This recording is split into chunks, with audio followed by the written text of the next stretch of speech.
నమస్తే, welcome to Suman TV. ప్రస్తుతం మనతో పాటు ప్రముఖ వైద్యులు డాక్టర్ కిరణ్ గంగా ఉన్నారు. వారితో మాట్లాడదాం. హలో డాక్టర్ గారు. నమస్కారం. నమస్తే. డయాబెటీస్ ఉన్నవాళ్ళు ప్రత్యేకంగా ఫుడ్ హ్యాబిట్స్ ఎలా మెయింటైన్ చేయాలి అని మాట్లాడుతూ ఉన్నాం. ఏవి తినొచ్చు, తినకూడదు, చాలా వీడియోస్ చేశాము. వాటి గురించి అవగాహన కల్పిస్తూ వచ్చారు. ఇందులో భాగంగా వాళ్ళకున్న డౌట్స్ కూడా కామెంట్స్ రూపంలో ఎక్స్ప్రెస్ చేస్తున్నారండి.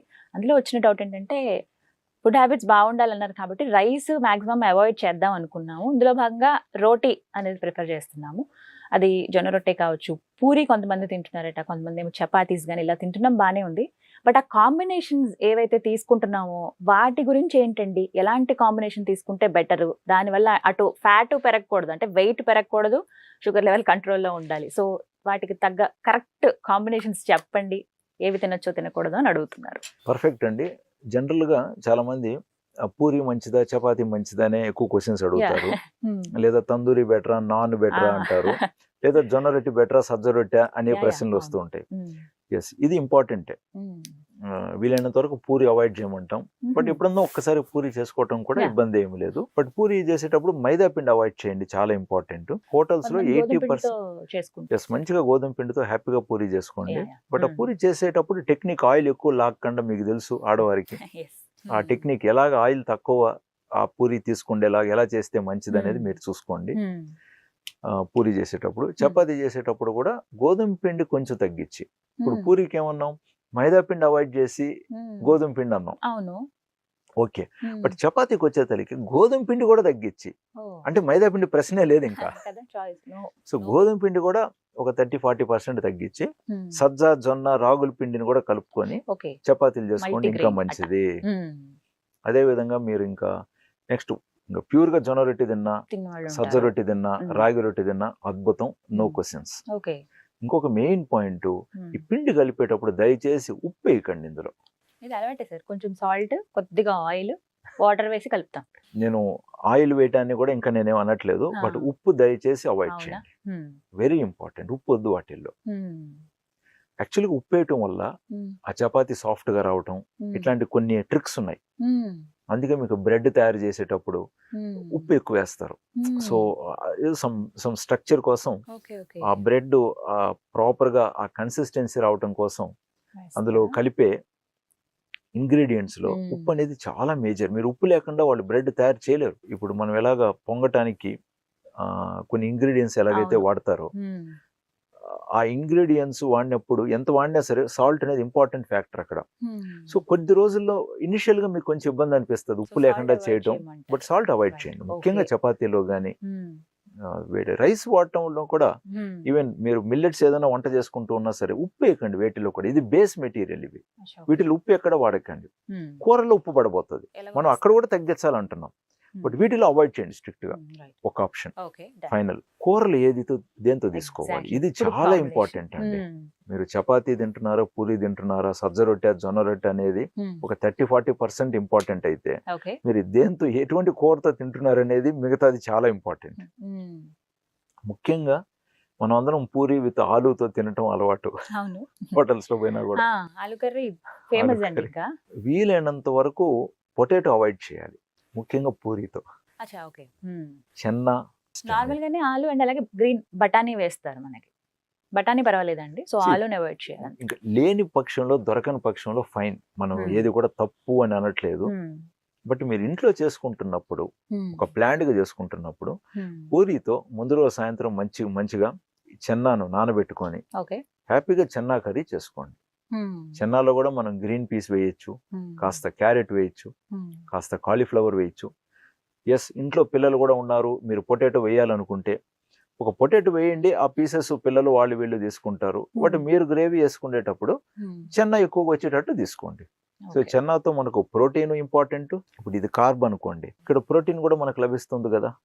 సో తృప్తికరంగానూ ఉంటుంది, నవ్వులుకోవటానికి నోట్లో కూడా మంచి ఫీలింగ్ ఉంటుంది. సో చెన్నా డెఫినెట్ గా యూజ్ చేయండి, మరవకండి. చపాతీ కూడా చెన్నా మంచిది, రాజ్మా కూడా మంచిది. మనం ఈ మధ్య మర్చిపోయినామండి, ఎంతసేపు పప్పు అది ఇది.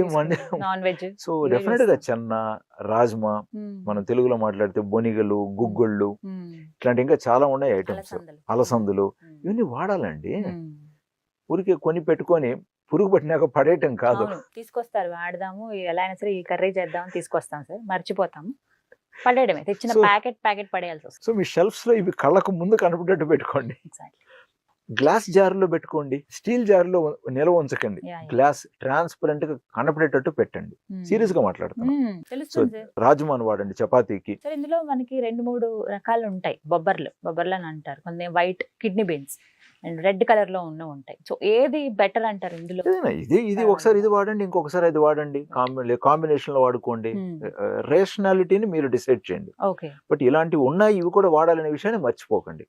సో పూరితో కూడా రాజ్మా బాగుంటుంది, బట్ చెన్న ఎక్కువగా ప్రిఫర్ చేస్తారు. Okay. At the same time చపాతీకి రాజ్మా చాలా బాగుంటుంది, ఓకే. చెన్నా కూడా బాగుంటుంది. అదే విధంగా ఇంకా మిగతా రొట్లు ఏదైతే మనము సజ్జ రొట్టె, పరోటా జొన్న రొట్టె. కానివ్వండి, సజ్జ, జొన్న, రాగులతో రొట్టెలు మీరు చేసుకున్నా కూడా చాలా బాగుంటాయి. ఇంకొక విషయం మీరు అడగలేదనే చెప్తున్నా, దోశకు కూడా ఓ. చెన్నా రాజ్మాది బెటర్ ఆప్షన్. ఆహా. ఎందుకంటే దోశ, ఇడ్లీ మనకు ప్యూర్ కార్బ్. అవును.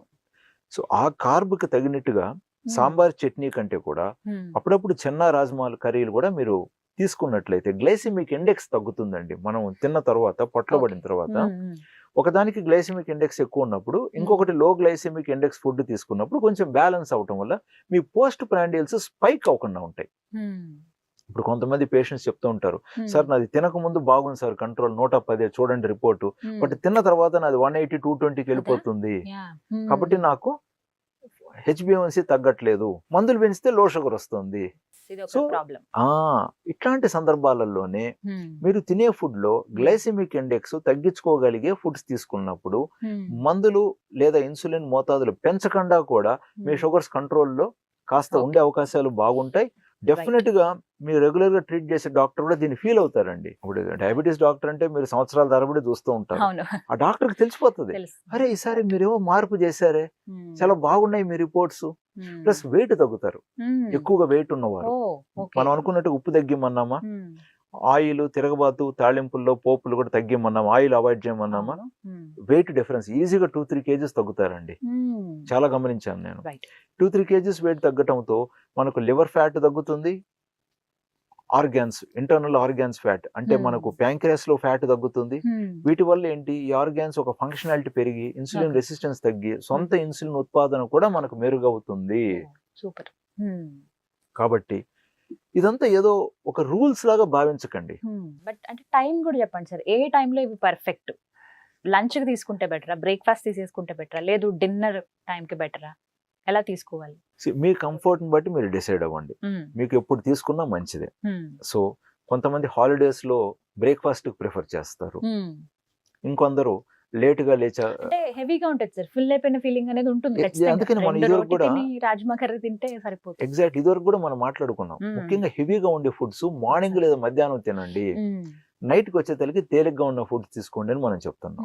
కానీ సార్ చాలా మంది ఏంటంటే నైట్ వచ్చి మళ్ళీ అన్ని వండుకొని ప్రిపేర్ చేయడం కష్టం కాబట్టి రోటీ చాలా ఫాస్ట్ గా అయిపోతుంది, మేకింగ్ కూడా నానబెట్టి పెట్టామంటే పిండి కలిపేసి పెడితే మహా అయితే ఒక 1 hour లో చేసేసుకోవచ్చు. ఈజీగా 1 hour పట్టదండి, 20 minutes 15 minutes హ్యాపీగా మాట్లాడుతూ చేసేయచ్చు అన్ని ప్రిపేర్. సో నైట్ ఎక్కువ చాలా మంది ఏంటంటే రైస్ తినకుండా చపాతీ తిందాం అనే అలవాటు ఉంటుంది, మరి అప్పుడు తీసుకోవచ్చా? తీసుకోవచ్చు. ఈ చెన్నా కర్రీ మార్నింగ్ చేసి పెట్టేసుకోండి, ఫ్రిడ్జ్ లో ఉంటది కదా. అంటే రాత్రి పూట చెన్నా కర్రీ తింటే డైజెషన్ ప్రాబ్లం ఏమి ఉండదా? ఆల్రెడీ ఎవరికైనా డైజెస్టివ్ ఇష్యూస్ ఉన్నప్పుడు, ఎక్కువ కాలంతో డయాబెటీస్ ఉన్నప్పుడు, డయాబెటిక్ గ్యాస్ట్రోపారిసిస్ ఉన్నప్పుడు కొంచెం నైట్ లో చెన్న ఏదైనా తింటే గ్యాస్ ఫార్మేషన్ అవుతుంది అంటాం మనం. బట్ అలాగని మీరు కందిపప్పు తిన్నా కూడా అదే ఇష్యూవేగా, మరి స్పైసీ ఫుడ్ తిన్నప్పుడు కూడా అదే ఇష్యూవేగా, మీరు బిర్యానీ తిన్నా అదే ఇష్యూవేగా. అంటే మంచి వస్తువు తినాల్సిన అవసరం వచ్చినప్పుడు అడ్డంకులు వస్తాయి, మనకు నచ్చింది తినాలన్నప్పుడు భరిస్తాం. కాబట్టి అది మీరు చూసుకోండి కరెక్షన్స్. బట్ జనరల్ గా వీకెండ్, ఉదాహరణకి సాటర్డే సండే తినాలనుకుంటున్నారు, మంచిగా బ్రేక్ఫాస్ట్ తీసుకోండి. ఇప్పుడు న్యూక్లియర్ ఫ్యామిలీస్ అనుకోండి, దంపతులు మాత్రం ఉంటున్నారు, సో ఒకరికొకరు తోడుగా కలిసి వంట చేయటం చేయండి, చాలా బాగుంటుంది. కలిసి టైం పాస్ చేసినట్టు ఉంటుంది, ఒకరికొకరు తోడు హెల్ప్ అవుతుంది. ఒకరే చేయాలంటే భారం.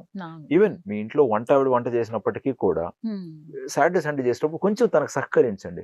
సో తను కూడా మీకు ఎలాంటి ఆహారం ఇష్టం అనేది కూడా అండర్స్టాండ్ చేసుకొని వీక్ అంతా కూడా మీకు మంచి ఫుడ్ తను వండి పెట్టగలుగుతుంది అనేది నా అభిప్రాయం. లేదు ఇప్పుడు కొంతమంది అంటే మరీ బిజీగా ఉండటం వల్ల, ఈ నైట్ షిఫ్ట్లు పనిచేయటం వల్ల, లేదు వీక్ అంతా బాగా కష్టపడి అలసిపోయి ఉంటారు కాబట్టి ఆదివారం శనివారం కొంచెం లేటుగా లేద్దామని కూడా అనుకుని ఉంటారు. సో అటువంటిప్పుడు ఏం చేయొచ్చు అంటే బ్రేక్ఫాస్ట్ స్కిప్ చేసేయండి. ఓకే మీరు తినాలనుకుంటే మార్నింగ్ ఏదైనా మంచి 1 or 2 Right. Fruits, vegetable salad okay ఇలాంటిది ఏదైనా తీసుకోండి. మంచి Hmm. కాఫీ ఎంజాయ్ చేయండి. Black coffee, black tea, green tea enjoy చేయండి. ఈ టీస్ తో ఆర్ కాఫీతో పాటు బ్లాక్ చాక్లెట్ ఇలాంటిది ఏదైనా కూడా మీరు ఎంజాయ్ చేసుకొని లంచ్కి వచ్చేసరికి మంచిగా లంచ్ చేయండి. చేసేస్తారు కాబట్టి ఇంకా సాటర్డే సండే ఈవినింగ్ వచ్చేసరికి ఇంకొక డిఫరెంట్ ఐటమ్ గా కొంచెం సరదాగా టైం స్పెండ్ చేయడానికి మీకు అనుకూలంగా ఉన్న ఫుడ్ లాంటిది ఎంజాయ్ చేశారనుకోండి, తృప్తిగాను ఉంటుంది, సంతోషంగా ఉంటుంది. ఏదో త్యాగం చేసిన ఫీలింగ్ లో ఉండకూడదు. అన్ని మనం సౌకర్యంగా ఇష్టపూర్వకంగానే మనం సంతోషంగా మంచి నిండు జీవితాన్ని ఆరోగ్యంగా జీవించే అవకాశాన్ని మనం పొందుతూ, ప్లస్ ఆరోగ్యంగా జీవించడం మన హక్కు ప్లస్ ధర్మం కూడా. అనారోగ్యంగా జీవించడం, త్యాగమూర్తిలాగా అన్ని వదిలేసి ఏది తినకుండా ఎన్నాళ్ళు ఉంటారండి? దానివల్ల కూడా మళ్ళీ మనకు మైండ్ లో అసంతృప్తి ఎక్కువైపోయి అది ఒక డిఫరెంట్ ఇష్యూస్ వస్తాయి. సో తృప్తిగా ఉండాలి. సున్నితంగా తృప్తిగా సంతోషంగా ఉన్నప్పుడు షుగర్స్ కూడా మీ మంచి కంట్రోల్లో ఉంటాయి. మిగతా ఏదైనా ఉన్నా కూడా మీ డాక్టర్ తో డిస్కస్ చేయండి. డెఫినెట్ గా మీ డాక్టర్ కూడా మీకు సహకరించగలుగుతారు. సో మీరు హ్యాపీగా ఉండగలుగుతారు. అండ్ మనసులో ఎటువంటి భారాలు మోయకండి. చాలా మంది ఏది తింటే మంచిది, ఏది తింటే నాకు డాక్టర్ ఇన్సులిన్ ఆపేస్తారు, లేదా ఏమి తింటే నాకు మాత్రలు తగ్గుతాయి, ఇది ఎక్కువ అయిపోయి చాలా ఇబ్బంది పడుతున్నారండి చాలా మంది పేషెంట్స్. సో ఆ ప్రశ్నలు, ఈ కొన్ని తెలియని విషయాలు ఎక్కువగా దూరం మీరు ఒక్కరుగా మనసులో పెట్టుకోకండి. మీ డాక్టర్తో డిస్కస్ చేసి వాటికి పరిష్కారాలు వచ్చిన తర్వాత స్వేచ్ఛగా తేలిగ్గా హ్యాపీగా బతకండి అని చెప్తున్నాను. Right sir, thank you so much అండి. నమస్తే.